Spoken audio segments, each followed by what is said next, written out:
Presencing. I love the word presencing. And no, it's not a real word. I made it up. It's not a real word, but I think it's one of the most essential words. Because it's about a different way of being, a different way of showing up, a different field of existence, a different plane of operation. It's about being present to the presence and bringing that consciousness to each moment of awareness. It's about waiting for the pauses, and it's about all that is said that never makes it to the ears. Beyond the ears. It's about what's seen that is beyond the eyes. And it's about being the space for healing, being the space for transformation. And it takes getting out of our own story, even when we feel stuck in it. It takes being present beyond our stories, beyond the thoughts in our minds. Wisdom traditions teach about a deeper state of being that is available to each one of us, that we can become present to, and that exists within us and among us, through us, both individually and as a collective. But for the presencing power to be activated, we have to dive into this deeper field of connection. We must cross a threshold that brings us into awareness, that brings us into presence. Not that we're not in presence all the time. Of course, we're in presence all of the time. But unless we're aware of it, we sell ourselves short. Unless we're aware of it, we don't always get to receive it. We don't always get to feel it, hear it, see it. Go, there it is. Feel the support of it. But it's always there. Ernest Holmes said, spirituality is natural goodness. God is not a person. God is a presence personified in us. Spirituality is not a thing. It is the atmosphere of God's presence, goodness, truth, and beauty. It is the atmosphere of this. The atmosphere. Ernest Holmes also says that we can stop trying, stop struggling, begin to be calm, to trust in the higher laws of life. Even though you do not see them, they are still here. Trust in the higher laws of life. Even though you do not see them, they are still here. Who believes in love? Yeah. But it's hard to put your hand on it, isn't it? Like if you're teaching a child about love, you can't just go pick it up at the store. You can't hand it over. You can't write it up or draw a lesson on it without creating the atmosphere of it for it to be experienced, metabolized. And then what happens when it is undeniable. It is a firsthand personal experience, and it cannot be taken away. But it is not always something that feels tangible. It's the atmosphere of love. So that can we begin to trust these higher laws, these truths that we know we live within, like faith, like love, like the presence, even though we do not always see them. Ernest Holmes also said, since the only life you can have is the life of the Spirit within you, you need but permit its radiance to flow through your thought into self-expression.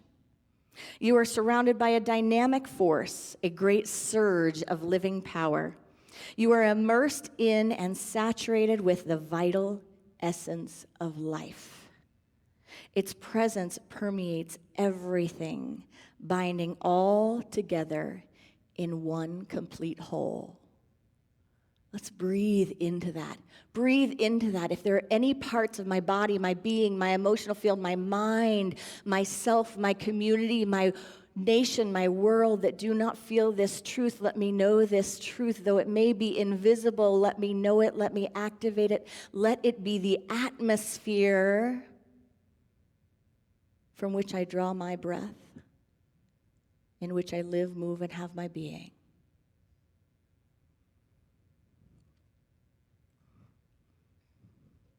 Presencing. It is ordinary, quite ordinary, that when we show up to each other and we show up to the world around us, when people say, "How are you doing?" we often become immediately superficial. We often answer things that are not part of the truth, that are not representative of how we're doing or how we feel. When people say, "How is money right now?" we don't often authentically come up with an answer. In fact, sometimes with the people we're closest to, we lie. Not the idea of lying that's a big bad wolf thing, but the idea of going, they don't need to know my troubles. Or if they offered, I wouldn't be able to accept it. I don't want them to worry. There's a song I was listening to recently about showing up, and it's a song about people asking each other how they're doing and people not giving authentic answers. And what if we could just come with all of us to each moment, guided, not just splattering all over, but guided and knowing when the presence is in the atmosphere, in community and in relationship, and opening our hearts to that. And also developing a practice, where we activate that atmosphere. Where because we are there, because we have walked in the door, because we have looked eye to eye to someone, we have launched the atmosphere. What a gift to develop that practice, to utilize that tool. What a gift not only to self, but to the world. The problem with creating an inauthentic moment or hiding in our exoskeletons and being, hey, you can see this part, you can look at that part, this is the part that I let the world see. The problem is that the presence can't reach you there. The presence can't reach you there. And that statement is not based on truth. That statement is based on the human condition. Because the absolute truth is the presence can reach you anywhere. But the human condition is one that we create a state of consciousness with ourselves. We get into our separate sense of self, our self that has judgment, our self that has discomfort, our self that doesn't feel safe, our self that X, Y, Z, you fill in the blank, that self that just is a little awkward, that self that just steps back a little bit. Instead of activating what Ernest Holmes said, when he said, God is a presence personified in us. So how can God get to us, through us, in us, and as us if we are stepping back from that, if we are not bringing it? So it's not really that the presence can't reach you there, but if you're not there, the presence can't reach you there.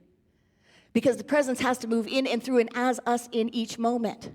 So some of us grit our teeth, clench our fists, and cry out in prayer and in pain for help, for support, for more love, for faith, for trust, for abundance, for comfort, for the things in life that remind us that we are well loved.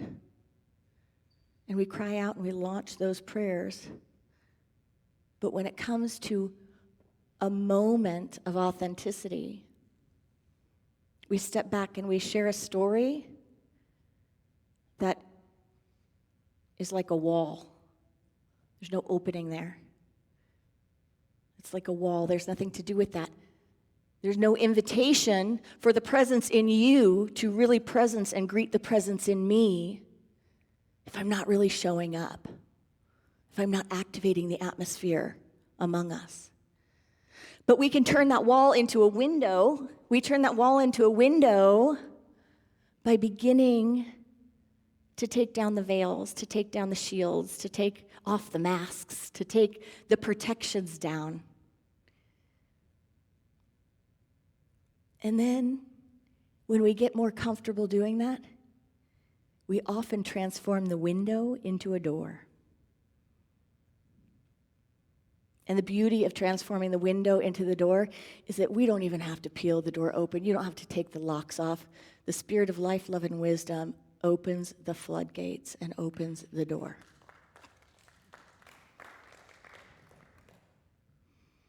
All we have to do is show up in the atmosphere.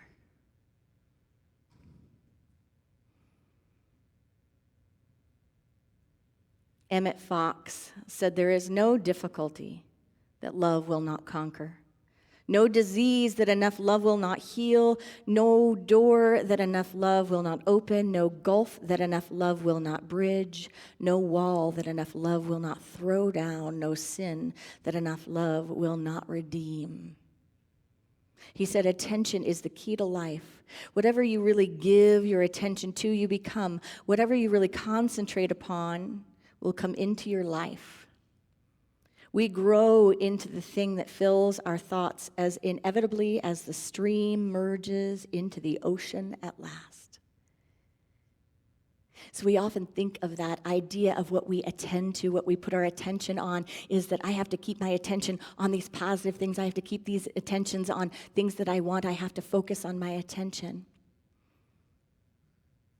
But there's a shortcut. Are you ready?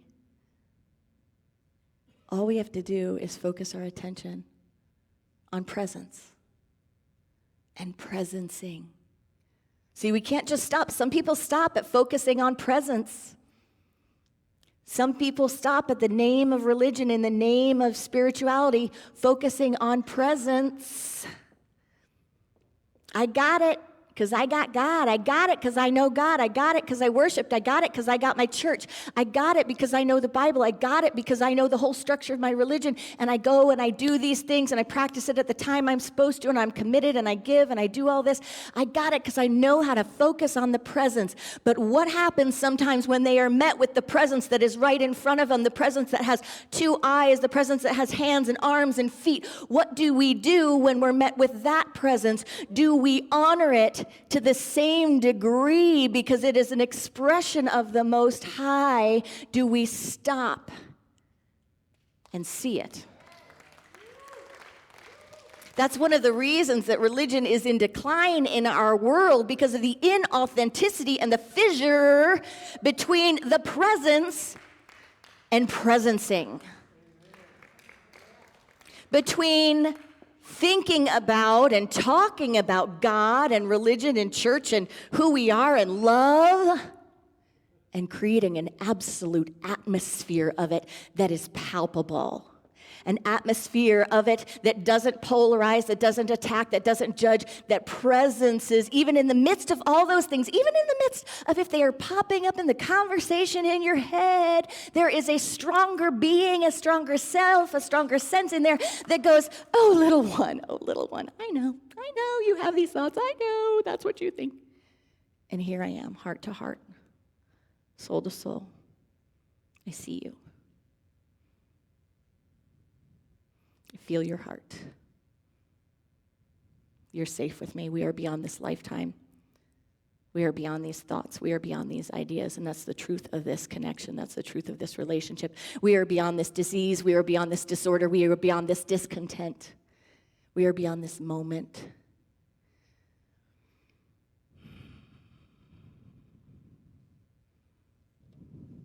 Presencing is about having our hearts open in peace and love. It's about being in stillness, fully conscious in a moment of the moment where we allow our minds to be free, or to be little chatterboxes on the side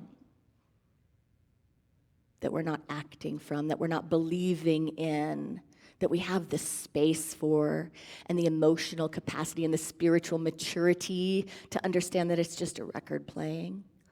It's not the true reality. So that we begin to develop a practice where we can move beyond the chatter of judgment, beyond the chatter of the mind and the internal dialogue. And we can actually speak to what is in the space. the space within us and the space between us.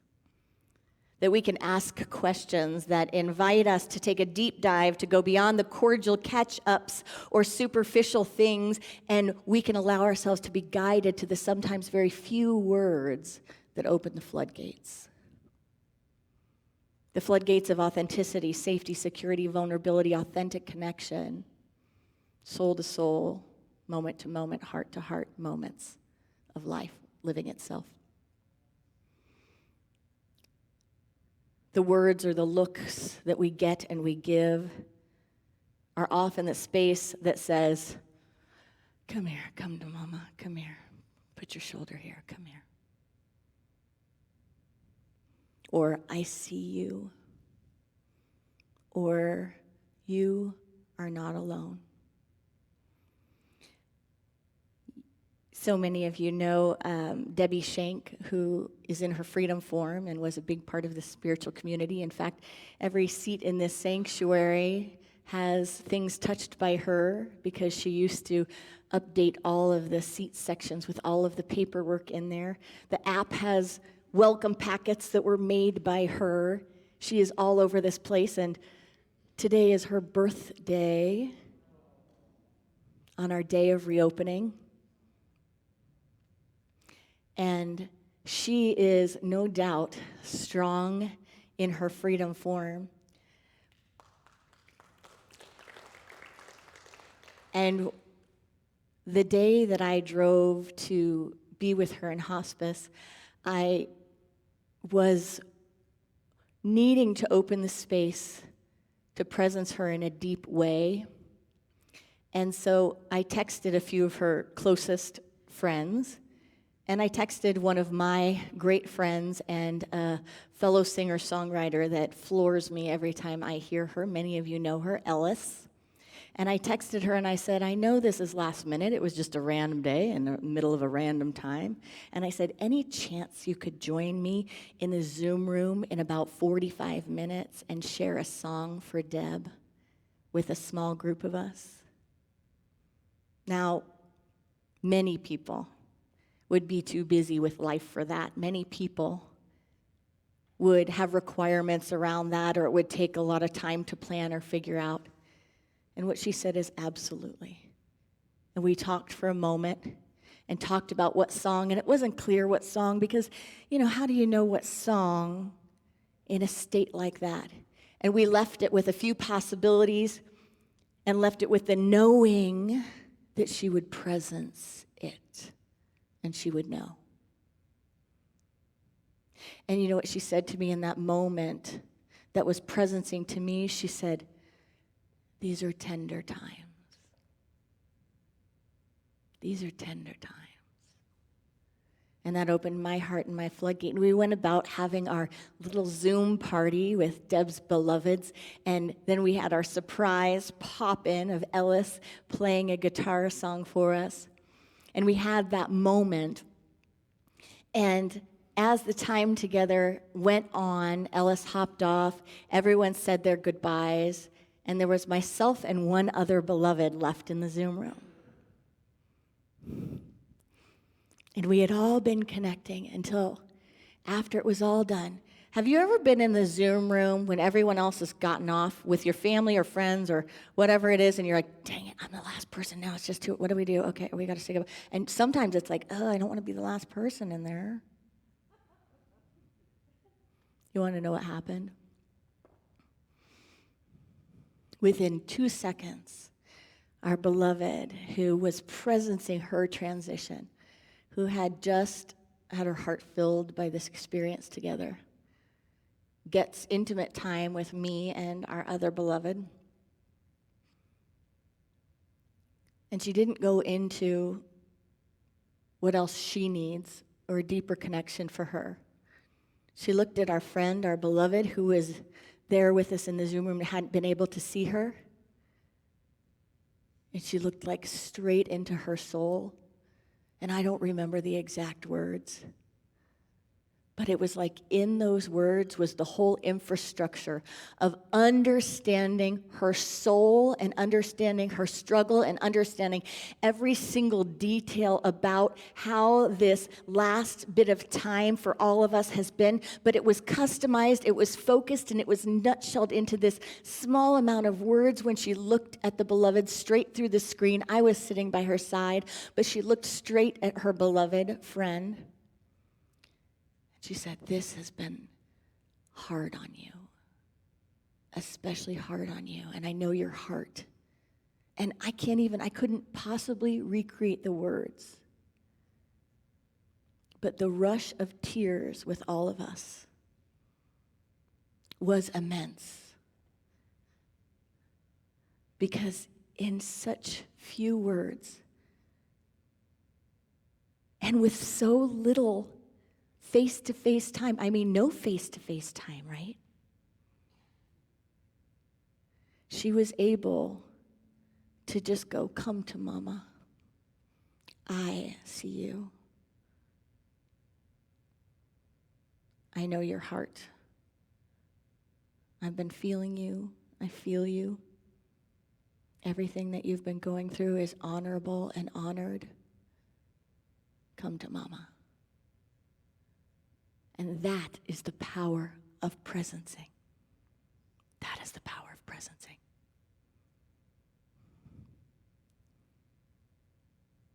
Another beloved is moving through hospice time right now, moving through the transition of a beloved, and also trying to manage going to work a little bit. And this story was shared with me that in the time going to work a little bit, people are starting to figure out what's happening and why they're missing work and starting to kind of understand what's going on. And an interesting thing occurred. Some of the friendlier people kind of have to look away a little bit. Or having a challenge connecting. And then there was one person who there's always been a little bit of a contentious or cantankerous or interesting relationship. You know what I'm talking about? Like someone that maybe is not your first go-to person or your favorite person at work, that maybe you kind of steer clear of each other. And something happened. This person went up to her and said, "I want to tell you I know what you're going through. In my own way, I'm having that experience right now with this person in my life. And I just want you to know I'm here and I see you."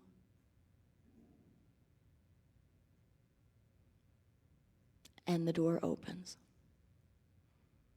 The floodgate is open. The love rushes in. We don't have to agree. We don't have to like each other. We don't have to even have respect for one another on the planet. All that stuff is nothing to the power of the presence.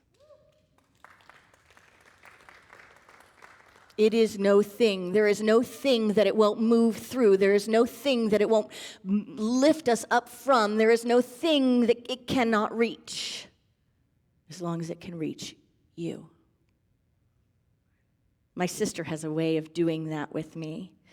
She gives me these little calls, and in just the smallest number of words, she can say something that stops me in my track, that fills me up and strengthens me, that lets me know she sees my life and she knows my life, even though she couldn't possibly know all the details of my life, right? But she knows it, and she knows me enough to just give me this nugget that helps me go, "Okay, here we go. I'm doing all right. I'm doing well. I am that I am."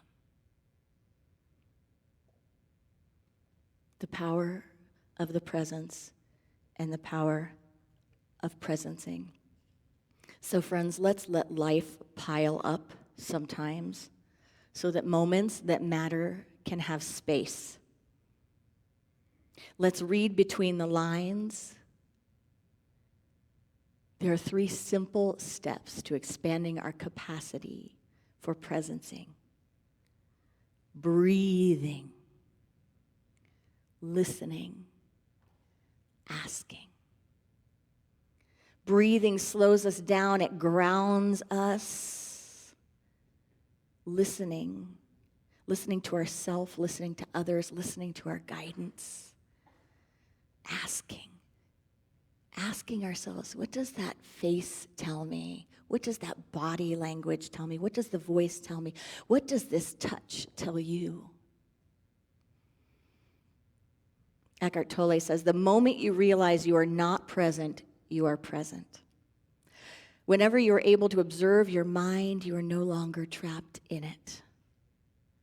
Another factor has come in, something that is not of the mind, the witnessing presence. It's that simple. If we want to deepen our connection with others, presencing. If we want to deepen our connection with self, presencing. If we want to deepen our connection with nature, presencing. If we want to deepen our connection with the divine, presencing. Listen beyond what is spoken. Hear what is unspoken. Sense beyond that which is visible. Feel what is invisible. Know that which is beyond that accessible or available, and start ingesting and digesting and metabolizing what is truly available in the atmosphere of the divine. Digest beyond what is served to you and metabolize the presence. Because we are here to see with the eyes of Source, we are here to hear with the heart, and we are here to show up with the Spirit. And in simple terms, it all boils down to making ourselves available to serve. But it takes spontaneity, it takes not strangling life, and it takes not hiding behind a wall.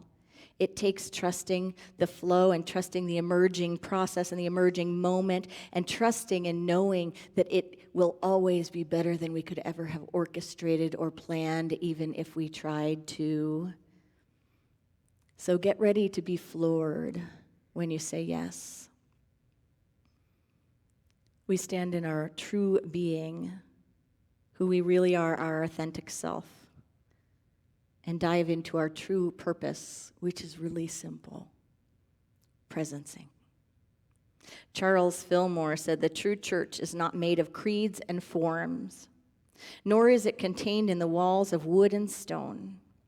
The heart of man is its temple, and the Spirit of truth is the one guide into all truth. When men learn to turn within to the Spirit of truth who is in each one for his light and inspiration, the differences between the churches of man will be eliminated and the one church will be recognized. And Ernest Holmes said, we are here to look for God in each other and to love this God, forgetting all else. Namaste.